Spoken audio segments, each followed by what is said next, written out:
তোমার নামে লেখা চিঠি কলমে নওরিন মুনতাহা হিয়া পর্ব ২৭ নতুন জীবন সঙ্গী। বিকাল ৪টা বাজে ৫ মিনিট। আকাশে বৃষ্টির বেগ কমে গেছে, প্রকৃতি এখন শান্ত হয়ে গেছে। অফিস থেকে বাড়িতে ফিরে আসে ইভান। অজানা কারণে তার মন বসছে না অফিসে, যার জন্য তাড়াতাড়ি বাড়ি ফিরে আসে। চৌধুরী বাড়িতে এসে পৌঁছায় ইভানের গাড়ি। ইভান গাড়ি থেকে বের হয়ে বাড়িতে ভিতরে ঢুকে যায়। বিকালে বাড়ির সকলে ঘুমে থাকে, যার জন্য এখন বাসার ড্রয়িং রুমে কোনো মানুষের উপস্থিতি নাই। ইভান সিঁড়ি দিয়ে নিজের রুমের উদ্দেশ্যে হাঁটা শুরু করে, তবে তার রুমে যাওয়ার আগে নজর যায় ইনায়ার রুমে। ইনায়ার রুমের দরজা খোলা। বিয়ের পর ইনায়া এই বাড়ি থেকে চলে যাওয়ার পর এই রুমে সবসময় বন্ধ থাকে, তবে আজ খোলা কেন ইভানের মনে সন্দেহ হয়। ইনায়া আর অরণ্য হানিমুন থেকে কি ফিরে এসেছে? এরপর তারা এই বাড়িতে বেড়াতে আসতে পারে। ইভান রুমের ভিতরে যায়, সেখানে খোলা দরজা হাত দিয়ে ধাক্কা দিয়ে রুমের ভিতরে প্রবেশ করে। রুমের মধ্যে কারো উপস্থিতি নেই, তবে ওয়াশরুম থেকে পানির শব্দ আসছে। ইভান কৌতূহল নিয়ে সেই দিকে তাকিয়ে দেখে ওয়াশরুমের দরজা খুলে এক মেয়ে বের হয়ে আসে।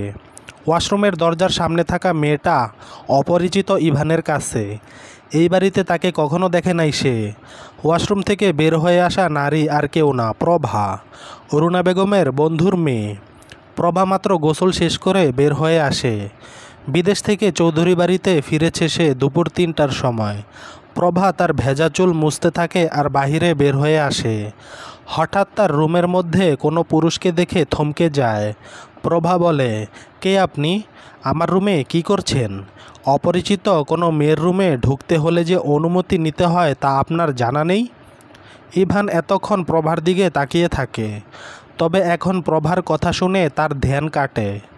ইভান নিজের দৃষ্টি অন্যদিকে সরিয়ে বলে, আমার বাসায় দাঁড়িয়ে জিজ্ঞেস করছেন আমি কে? আর এই রুম আপনার না, ইনায়ার। আপনি এই রুমে কি করছেন? আর কে আপনি? প্রভা ইভানের কথায় উত্তরে বলে, আমার নাম প্রভা, অরুণা বেগমের বান্ধবীর মেয়ে।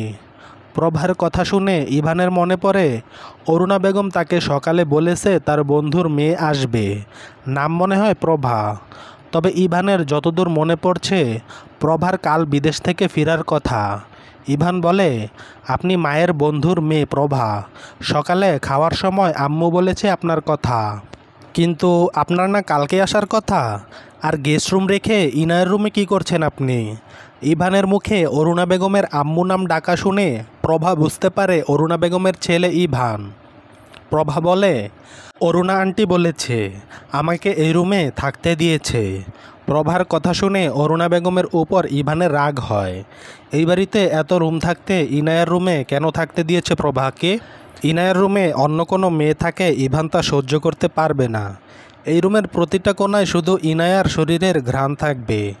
ইভান যথেষ্ট বিরক্ত হয়, তবে সে রাগ করে না, বরং বলে, ওকে আপনি থাকেন, আমি আম্মুর সাথে কথা বলবো।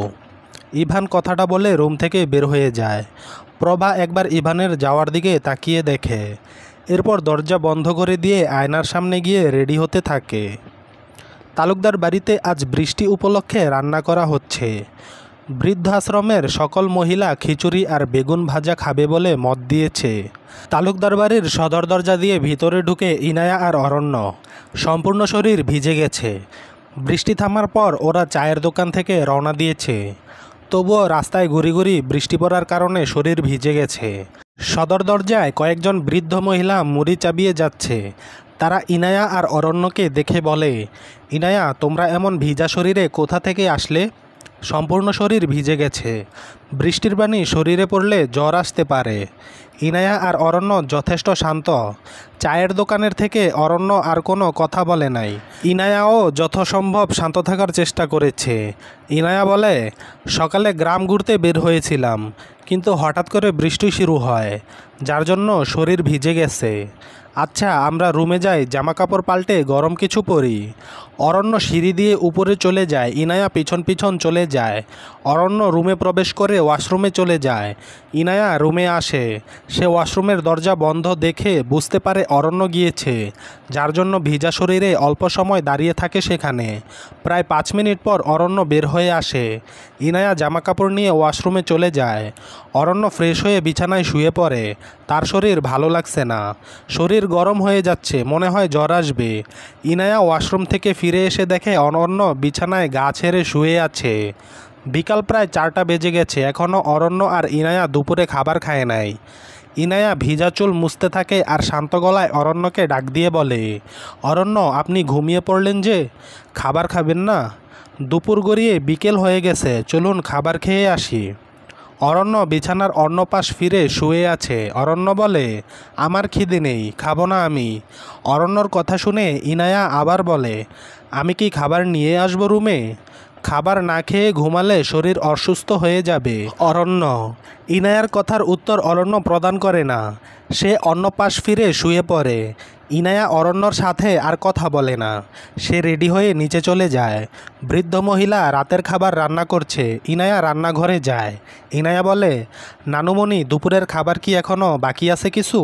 বৃদ্ধ মহিলা রান্না রেখে এগিয়ে আসে আর বলে, দুপুরের খাবার তুমি আর অরণ্য খাও নাই বলে আলাদা করে রেখে দিয়েছি, তুমি বসো আমি নিয়ে আসছি। বৃদ্ধ মহিলা খাবার নিয়ে যায় রান্নাঘরে। এরপর ইনায়ার হাতে খাবার দেয়। ইনায়া কৃতজ্ঞতা প্রকাশ করে খাবার নিয়ে সিঁড়ি দিয়ে উপরে চলে যায়। রুমে প্রবেশ করে ইনায়া, অরণ্য এখনও আগের মতো করে শুয়ে আছে। ইনায়া খাবার হাতে করে সামনে যায় অরণ্যর। খাবার টেবিলের উপর রাখে, অরণ্যর মাথায় হাত দেয়। গায়ে জ্বর আসবে মনে হচ্ছে। ইনায়া বলে, অরণ্য উঠুন, খাবার নিয়ে এসেছি আমি, খাবেন চলুন। ইনায়ার কথার জবাবে অরণ্য কোনো উত্তর প্রদান করে না।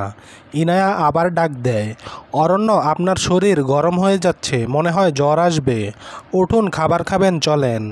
ইনায়ার অনেকবার বলার পর অরণ্য উঠে, চোখ মেলে তাকিয়ে দেখে ইনায়াকে। অরণ্য বলে, নিজ হাতে খেতে ইচ্ছে করছে না, খাবার খাইয়ে দেন। ইনায়া অরণ্যর কথা অনুসারে অরণ্যর মুখে খাবার তুলে দেয়। অরণ্য মুখে মুচকি হাসি নিয়ে ইনায়ার দিকে তাকিয়ে থাকে। ইনায়ার মধ্যে কোনো সংকোচ নাই, সে সাধারণভাবে খাবার খাইয়ে দিচ্ছে অরণ্যকে। অরণ্য বলে, ইনায়া আপনি শান্তি দেন বা শাস্তি দেন, কিন্তু কোনোদিন ছেড়ে যাবেন না। আজকের পর্ব অনেক ছোট আর বাজে হয়েছে, যার জন্য দুঃখিত।